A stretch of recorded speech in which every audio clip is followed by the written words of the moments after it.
I always dreamed as a kid that, it was possible to score 80 or 90 or 100. I always just had a dream. Like sometimes you lay down in bed and you visualize things. And you just kind of, that's at least how I would go to sleep. I'd lay down and I'd imagine playing for the Lakers, and I would imagine what the uniforms look like. I would imagine we would be playing, and, the smell of the arena and all sorts of stuff. And I would see myself, getting hot, score 10 straight points. But in a dream, why would you ever interrupt that? You're not going to have a dream and be like, okay, and then he misses his next 6. It's not going to happen.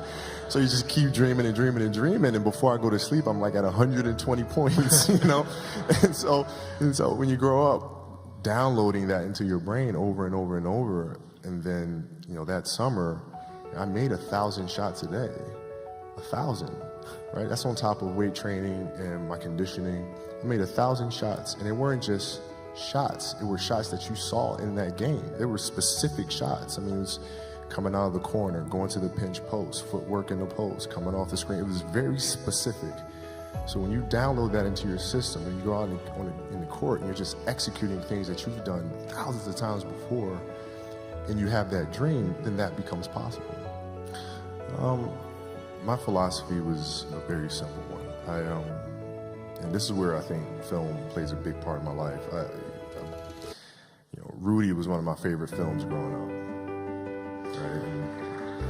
If you guys haven't seen Rudy, I suggest you watch Rudy. The reason why is it's Notre Dame. It's Notre Dame, so we don't get crazy about that. I think the USC football program has done okay over the years. So but after watching that film, I come to understand if I could work that hard every day, with being blessed with the physical tools that I have, what would my career be? And I made a promise to myself from that day that I was going to work that hard every single day, so that when I do retire, I have no regrets. And that was the most important thing for me, is to leave no stone unturned, get better every single day. And if I lived that way, then over time, I'd have something that was beautiful. But that was my philosophy. It seems like a pretty simple one, but if you live your life to just get better every single day, and do that for 20 years, what do you have?